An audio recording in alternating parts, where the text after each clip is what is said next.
Viral sosok Dadang Darmuji ngajar bahasa Inggris live di TikTok, pakai kaca spion banjir pujian. Baru-baru ini sosok Dadang Darmuji menarik perhatian netizen. Dadang Darmuji mencuri perhatian netizen karena mengajar dengan cara yang tidak biasa.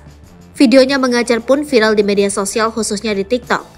Diketahui, Dadang Darmuji mengajar bahasa Inggris di TikTok hanya modal kaca spion motor. Tak pelak, aksinya ini pun banjir pujian.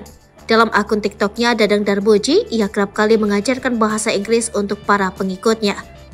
Dadang Darmuji pun mengajar bahasa Inggris dengan peralatan seadanya. Hal itulah yang menjadi keunikannya hingga menjadi sorotan warganet.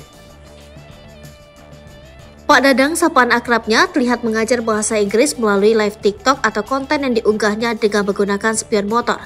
Pak Dadang menggunakan spion motor menjadi pantulan cahaya dari layar komputer miliknya. Sehingga tulisan yang ada di komputernya dapat terlihat di layar kamera. Pak Dadang pun terlihat mengajar dengan menyenangkan. Secara perlahan ia mengajar materi bahasa Inggris untuk pengikutnya di TikTok.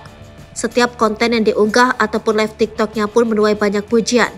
Warganet merasa mudah memahami materi bahasa Inggris yang dijelaskan oleh Pak Dadang. Cara mengajar Pak Dadang pun dinilai kreatif. Selain itu, warganet pun menyanjung konten positif yang konsisten dibuat oleh Pak Dadang. Mereka berharap agar Pak Dadang terus mengunggah konten mengajar bahasa Inggris tersebut. Kini, Pak Dadang memiliki followers lebih dari 16.000. Akun TikTok Pak Dadang pun kerap kali FYP. Ia pun tak jarang mendapatkan gift dari live TikToknya. Sebelum mengajar menggunakan spion motor, Pak Dadang terlebih dahulu mengajar dengan memperlihatkan kertas yang terdapat tulisan tangannya. Akan tetapi, tulisannya terbalik, sehingga membuatnya mengubah cara mengajarnya tersebut.